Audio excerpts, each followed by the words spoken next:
O luto. Por que o luto? O vídeo de hoje, ele traz uma mensagem com relação a essa perspectiva do fim das nossas vidas. Todos nós sabemos, todos nós temos consciência plena que vamos morrer. Todos nós vivemos em um mundo onde as pessoas morrem a cada dia. E a cada vez que as pessoas morrem, nós costumamos dizer que estamos de luto. Mas já parou para pensar o quanto nós lutamos contra o luto? Ou lutamos para que o luto não nos toque? Ou lutamos para que o luto não domine a nossa vida? Por quê? O vídeo de hoje, então, é um retrato de tudo que nós estamos vivendo, ainda mais diante deste ano, de tantas mortes devido à pandemia, e de modo particular na minha vida. Ontem eu perdi o meu tio por causa do vírus, veio a óbito. E aí vem toda essa perspectiva do luto, vem toda essa perspectiva do fim da vida, e tudo isso nos faz parar e refletir sobre a morte. Bom, primeira coisa que eu quero deixar bem claro é de que não há no mundo nenhum ser humano que não se abale com a morte. Não há no mundo nenhum ser humano de que não olhe para a morte e tenha o mínimo de dor. Não há no mundo nenhum ser humano que tente explicar a morte e perceba que suas palavras são todas ineficáveis. Esses dias eu abri caixinha de perguntas no meu Instagram. Se você não me segue lá, @VictorFabian. E um aluno falou que uma das coisas que mais o encantou quando foi meu aluno foi quando eu ensinei para ele que diante da morte só cabe uma palavra. A palavra é silêncio. Isso eu li de um autor norte-americano, nem me lembro mais o nome do autor, que ele dizia que no momento da morte nós temos a tendência a dizer muitas palavras, a querer consolar a família que perdeu o ente querido, a querer dizer que Deus é o Deus da vida, o Deus da alegria, de que a pessoa não se sinta só, que todos nós estamos juntos, de que a pessoa que morreu foi para um lugar melhor, e aqui é um lugar pior do que o céu. E esse autor dizia, para com isso. Diante da morte, só cabe uma palavra, é o silêncio. O silêncio porque nós estamos vivendo agora a Semana Santa. Hoje começa o tríduo pascal. E o silêncio por quê? Porque o próprio Deus, Jesus Cristo, ao morrer, ele entrou em silêncio. Eu digo isso porque nunca me esqueço de quando eu cursava teologia e em uma prova, o professor colocou a pergunta assim: depois da morte de Jesus, o que aconteceu? Em uma palavra, responda. E a resposta era silêncio. Houve um silêncio no mundo. Houve um silêncio em todos os ambientes. Por quê? Porque, como todas as mortes, também a de Jesus como humano, ninguém sabia explicar. A ponto de todas as pessoas ficarem em dúvidas do que acontece, todos nós procurarmos motivos por que aquela pessoa morre, a culpa daquela morte, mas de nada adianta, senão o silêncio. E eu digo isso porque quando morre alguém, ontem foi com a minha família, mas todo dia morre alguém de alguma família. Quando morre alguém, a nossa tendência é essa, né? É ir para aquele velório, né? É querer falar, né? É querer às vezes até pegar a Bíblia para dar um sermão, fazer sua pregação, né? É querer gritar para o mundo que a pessoa tem amigos e não se preocupe. Mas quando morre alguém da nossa família, da nossa casa, a gente não quer que ninguém diga nada. A gente queria a pessoa com a gente. A gente queria essa pessoa que partiu do nosso lado, como era o normal da vida. Mas a gente não tem como fazer isso. Existem aí uns cientistas meio loucos, que isso aí eu li há uns 5 anos, que em 2020 eles tinham um plano, fazer o carro voar. Isso daí não acho difícil, o avião voa. Não acharia difícil um carro voar. Mas em 2050 eles fizeram a promessa do ser humano imortal. É lógico que isso é impossível, porque é próprio do ser humano morrer. O próprio São Paulo fala lá no Novo Testamento, quando diz que todos nós éramos como deuses, nós não teríamos a morte. Mas com a entrada do mal no mundo, São Paulo diz o quê? O preço ou o salário do pecado é a morte. Então a morte ela está aqui para todos. Não adianta.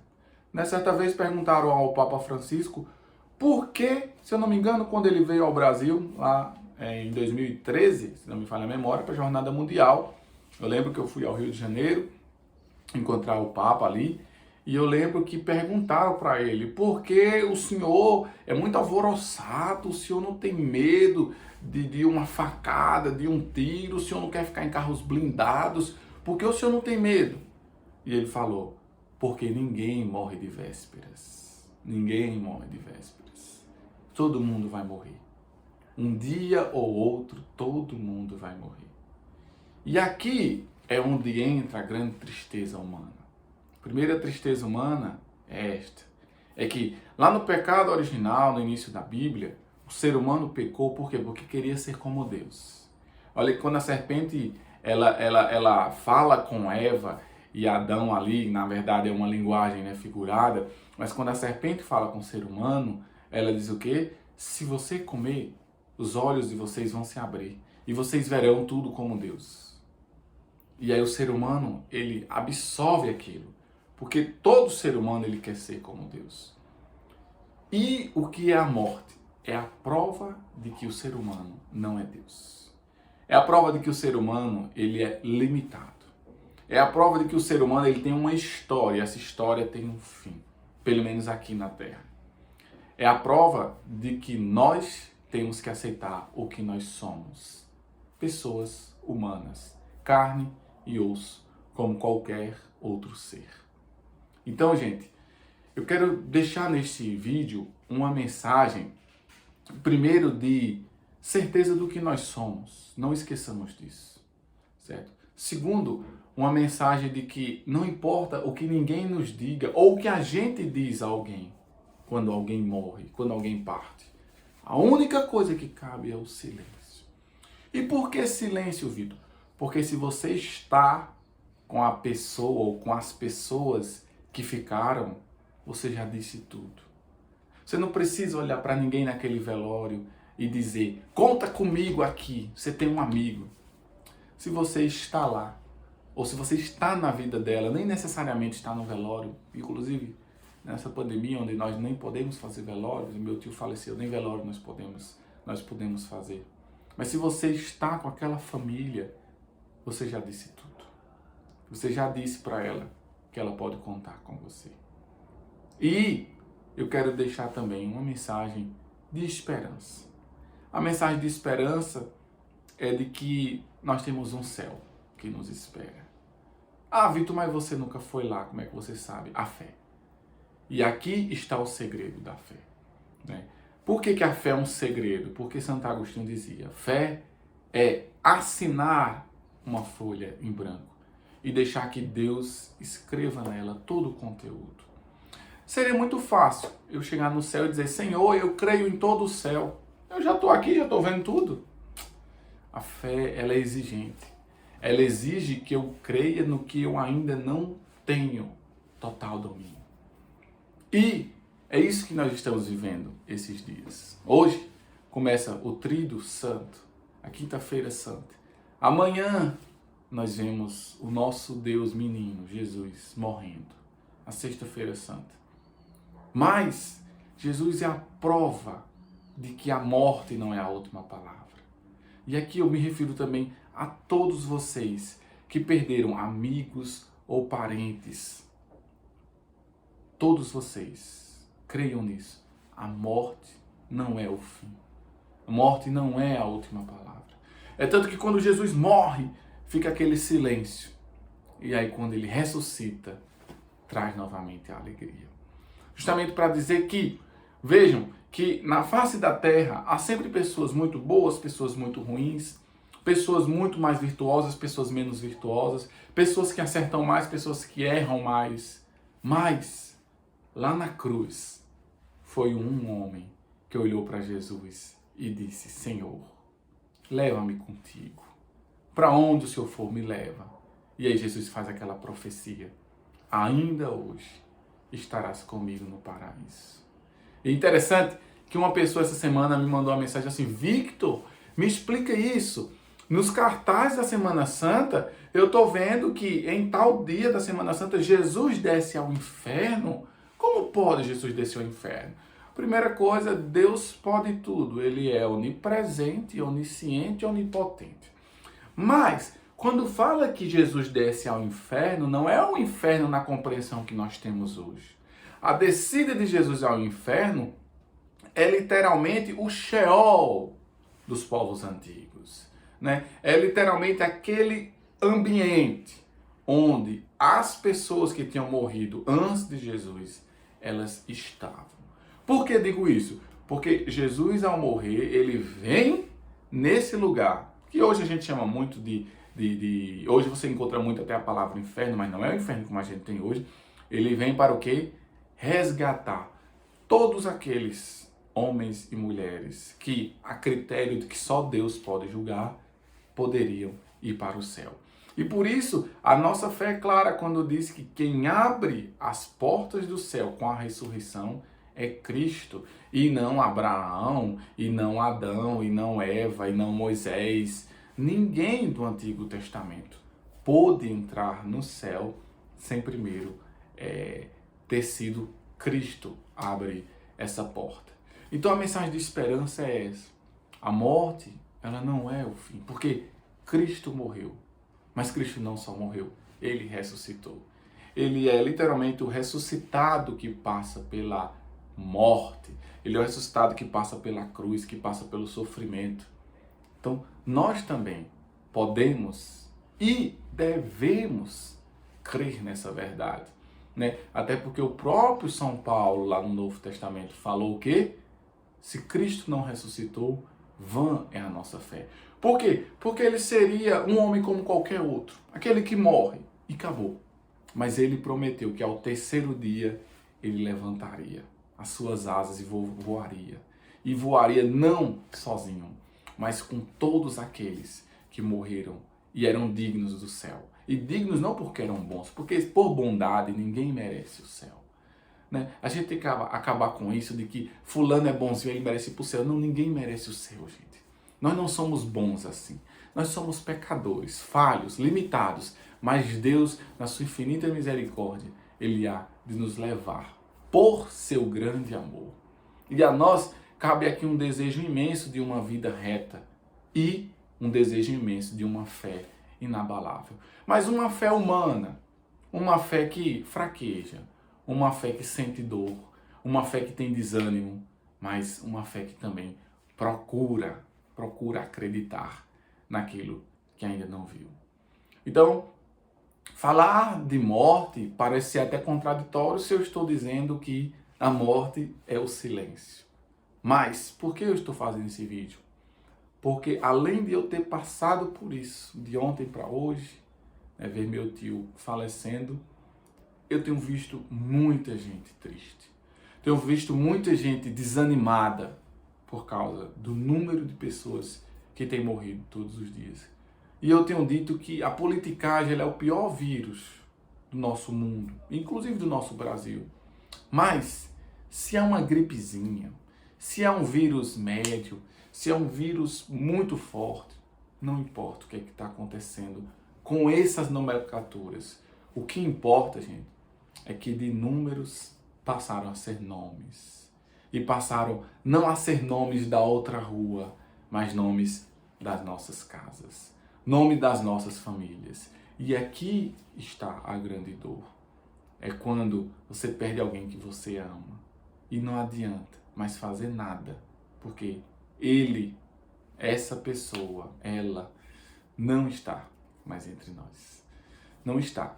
Mas aí esse vídeo é de esperança, para dizer justamente que não desanimem, não desacreditem da vida, não desacreditem de Deus, não desacreditem do céu.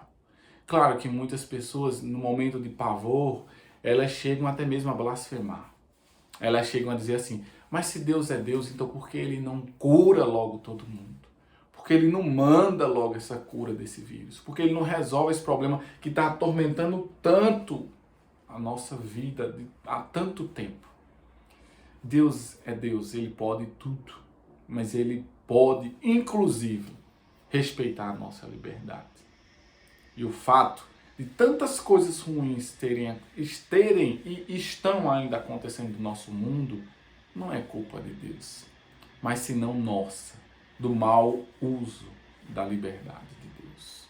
Deus lá no Antigo Testamento, lá no início da Bíblia, Ele faz o ser humano, Ele faz todo mundo, Ele faz todas as aves, todos os animais, e Ele diz, o ser humano tem o poder de governar tudo. Quando nós não governamos as coisas desgovernadas começam a maltratar a nós mesmos. E aí são tantas e tantas coisas que estão desgovernadas no mundo e que quem está colhendo o desgoverno da própria vida somos nós, seres humanos. Não teremos explicações para muitas coisas. É um crime quando alguém olha para você que perdeu um filho, por exemplo, e diz assim, fica feliz, Deus quis levar teu filho. É um crime quando você vê uma mãe que não consegue ter o filho, ou até uma mãe que perde o bebê no momento do parto, ou por um aborto não esperado, e algumas pessoas que se intitulam religiosas, muitas vezes até na inocência, chegam e dizem assim, mas Deus quis. Você tem que entender que é a vontade de Deus. Não diz isso, por favor. É muito triste a gente colocar que a vontade de Deus é o sofrimento. A vontade de Deus não é o sofrimento. A gente passa por sofrimentos. Se a vontade de Deus fosse sofrimento, Ele não tinha feito o homem puro no início do mundo. O sofrimento veio por desobediência. O sofrimento veio por como eu falei aqui, um desgoverno de tudo que Deus nos deixou. E aí, pessoal, eu quero dizer para vocês que vale-nos verdadeiramente lembrar de Santo Agostinho. Santo Agostinho, quando ele tinha a sua mãe chamada Santa Mônica, meus alunos sabem, eu falo sempre de Santo Agostinho, nas aulas eu falava muito de Santo Agostinho, sempre falarei muito de Santo Agostinho, porque ele também é um ponto crucial da minha conversão, né, da minha conversão que se dá diariamente e em um dia se deu de modo maestral, se a gente pode assim falar. Mas Santo Agostinho, quando ele estava com a sua mãe, Santa Mônica, né, prestes ali à morte, eu lembro que no livro das Confissões, Santo Agostinho começa a conversar com Santa Mônica e faz ali meio que uma conversa com ela, mãe, a senhora quer voltar para a nossa terra?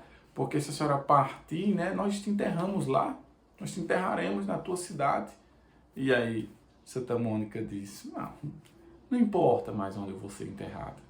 Não importa mais onde vão colocar o meu cadáver. Porque os meus olhos viram a salvação. Foi te ver, Agostinho, meu filho, um homem de Deus. Então, muitas vezes nós temos, né, grandes preocupações. Mas a nossa grande preocupação deve ser sempre olhar a vida com seriedade, levar a vida com muito amor, para que um dia, quando chegar essa nossa partida, Deus possa entender, melhor do que nós todos, que gostamos de julgar os outros, Deus possa entender que muitos dos nossos erros são e foram por causa da nossa humanidade, mas que o nosso grande desejo mesmo sempre foi ir morar com Ele na eternidade. E que assim Ele possa nos perdoar e nos levar para o céu. Então, nesses últimos minutos aqui do nosso vídeo, eu quero dizer que para a fé cristã católica, o que é que acontece quando a pessoa morre? Quem é cristão católico, pega lá seu catecismo, lá no finalzinho, a partir do número 900 e pouco, né? Chegando no número 1000 em diante, vai falando sobre a morte. E para os que também não são católicos, vale a pena entender um pouco, você saber em que você deve crer. Porque um dos grandes problemas da morte também é que, como nós não temos respostas prontas, nós caímos no desespero. Mas a gente precisa entender o que é que a nossa fé diz. Porque sabendo do que a nossa fé diz, a gente pode levar de modo mais leve essa situação que nós estamos passando. Então, lá no catecismo, afirma basicamente assim, com outras palavras, eu vou tentar traduzir, até porque nem estou com o catecismo aqui em minhas mãos.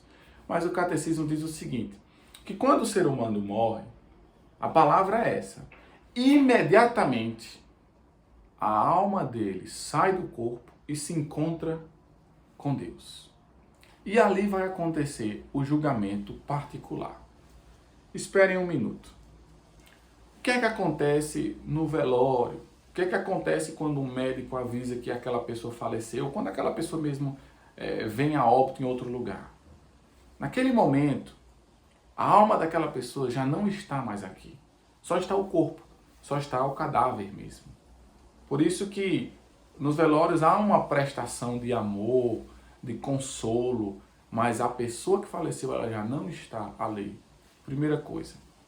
Então, ela foi para onde, Vitor? Para o julgamento particular. E o que é esse julgamento particular? É o que nós chamamos na teologia de momento da verdade. E o que é o momento da verdade? O momento da verdade é quando essa pessoa que morreu e Deus, somente os dois, estão frente a frente, para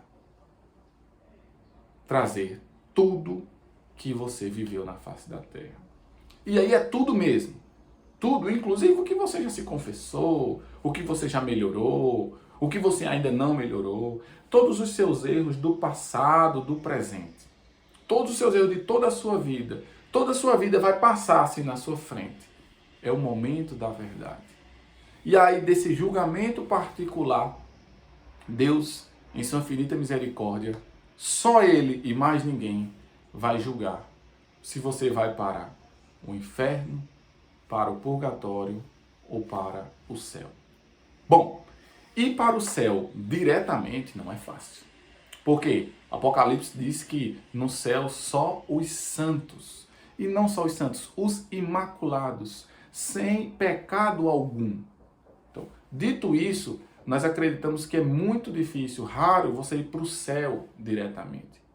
Porque todos nós temos pecados. E quando eu digo todos, são todos mesmos. Para a fé cristã católica, só Cristo e Nossa Senhora não teve pecado. De São José a todos os outros santos, todos foram pecadores, como nós somos. Então, como é tão difícil ir para o céu diretamente, existe um outro lugar, que na verdade a gente chama de lugar, mas não é um lugar. Porque lugar é onde os corpos estão. É o purgatório. O purgatório é um estado onde as almas se encontram. E no purgatório, o que é que acontece? Nós vamos meio que pagar pelos nossos pecados, purgar um certo tempo, que não é o nosso tempo, é o tempo de Deus, pelo que nós fizemos de errado. Então, sabe quando você vai rezar uma missa por alguém, reúne um grupo e pede a Deus pela salvação daquela alma? Quando você é católico, você reza seu texto, todas as suas orações que você entrega a Deus a alguém que faleceu, essas orações servem justamente para sufragar essa alma que está no purgatório. Ou seja, para que essa pessoa saia do purgatório mais rapidamente e possa encontrar-se com Deus. Por quê? Porque no purgatório ela já não pode mais fazer nada por ela. Então, o tempo dela melhorar, dela se converter, dela mudar de vida, era aqui enquanto ela vive. Então, como isso não foi possível, Deus a levou para o purgatório, para que nós aqui da terra pudéssemos ter esse olhar misericordioso e rezar por ela. Mas há um grande detalhe. Quem está no purgatório não vai para o inferno. Purgatório é um lugar já de a gente dizer, Senhor, muito obrigado. Que bom que o Senhor me concedeu essa graça de estar aqui. Por quê? Porque daqui do purgatório as pessoas só vão para o céu. Só tem um tempo delas irem. E esse tempo não é meu, não é seu, não é o nosso tempo do relógio. É o tempo de Deus. Deus, somente Ele, é quem julga. São Paulo diz no Novo Testamento, quem me julga é o Senhor. Somente Ele quem julga para onde você vai. Somente Ele julga quando é que você vai. Claro, triste são aqueles que vão para o inferno. E o inferno é algo que realmente existe. As pessoas que não aceitaram a Cristo, aceitaram a Deus em nenhum momento da vida. Em nenhum momento da vida. Vitor, então quer dizer que meu tio, meu primo, fulano e não sei quem, que era declaradamente ateu, está no inferno? Eu não sei. Lembra do que São Paulo diz? Quem me julga é o Senhor. Vamos parar de julgar as pessoas. A própria Igreja Católica, ela não diz nem que Judas está no inferno. Por que ela não diz nem que Judas está no inferno? Porque não cabe a ninguém julgar a salvação de ninguém. Eu lembro quando uma senhora uma vez me procurou e disse assim, meu filho, eu posso mandar rezar uma missa por meu filho que se matou? Eu digo, claro que pode. Ela disse, mas ele se matou e a Bíblia não diz que aqueles que tiram a própria vida não herdarão o reino dos céus? E eu disse para ela, mas até chegar ao último segundo da vida dele, Deus pode ter alcançado o perdão dele. E esse momento não sou eu nem a senhora que pode julgar, só Deus. Então, gente, não julguemos uns aos outros e não desanimemos com essa situação tão triste que vem nos abalar, que é a morte. Creiamos nisso. Quando a pessoa morre, ela se encontra com Deus. Então ela já tem a grande maravilha da vida, que é se encontrar com o Criador. E segunda coisa, ela é julgada por Ele, que é amor incondicional. E não por mim, não por meus amigos, não por nós seres humanos que somos invejosos, ciumentos, rancorosos. Essa pessoa é julgada por Deus. Então essa é a fé cristã. Ah, Vitor, mas aí tem o julgamento particular, certo? E os que foram para o inferno? Os que foram para o inferno, infelizmente, estão condenados para sempre. Existe a eternidade do inferno para sempre condenados. Existe a eternidade do céu para sempre salvos e santificados. O purgatório ele não é eterno. É para que as pessoas passem de lá para o céu. Então não vejo o purgatório como algo ruim. Vejo o purgatório como uma possibilidade que Deus nos deu para que a gente possa se santificar. Claro, isso para as pessoas que são cristãs católicas. Para as que não são cristãs católicas, cada denominação, cada religião tem sua explicação. Quem sou eu para julgar também as religiões? Eu quero dizer aqui a vocês todos, independente de qualquer religião, que Deus nos ama e que só Ele pode julgar, só Ele pode nos salvar. E aí alguém aqui pode ainda pensar assim, nossa, mas Vitor falou que aquele que não aceitou Jesus não é salvo.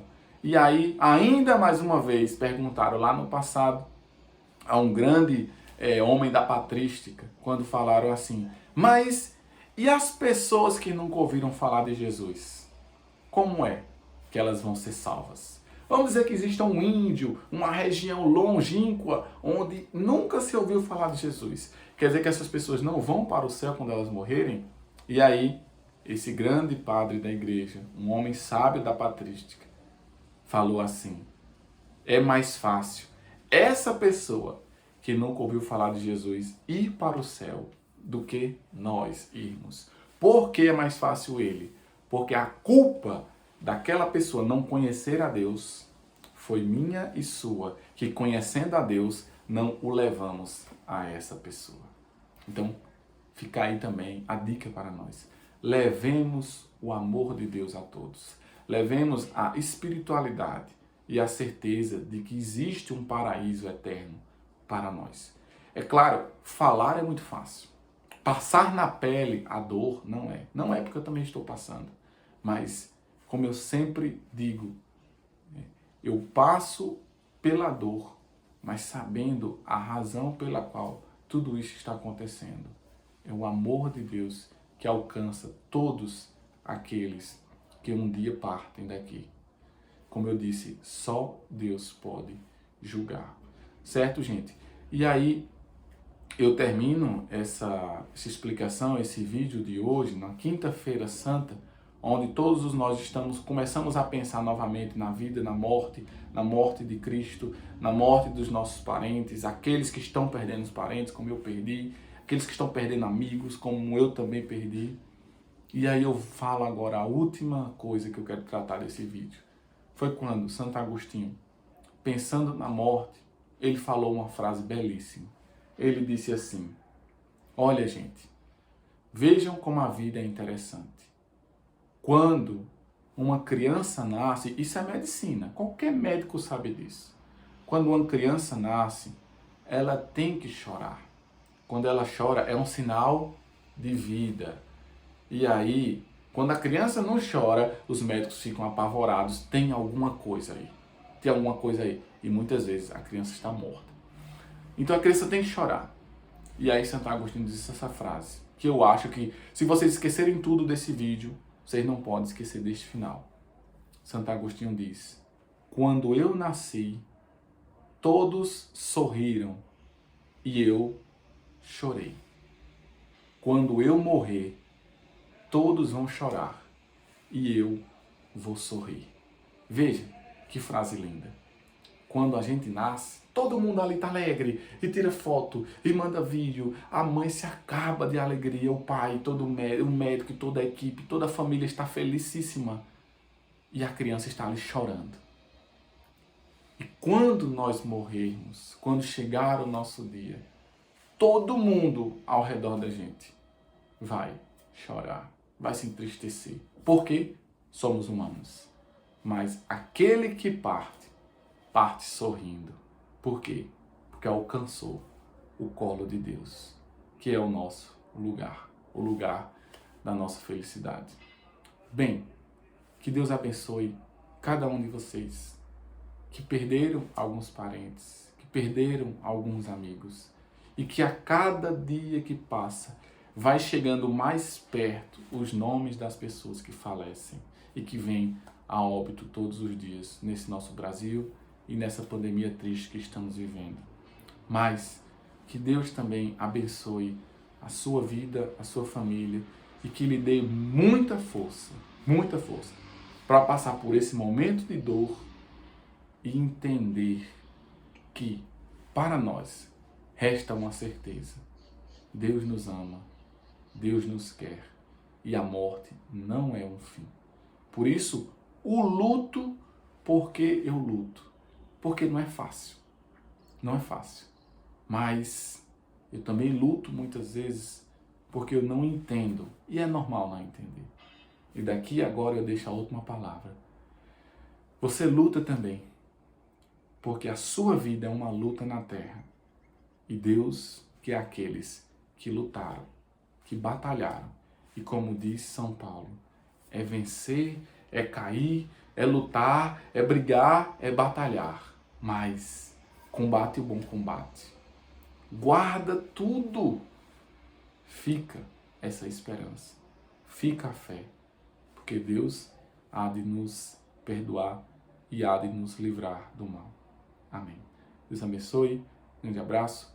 Boa e santa, feliz Semana Santa para todos. No domingo nós temos vídeo novo e eu desejo a todos uma feliz e santa Páscoa, que é ressurreição, mas é uma ressurreição que passa pela cruz e passa pela morte.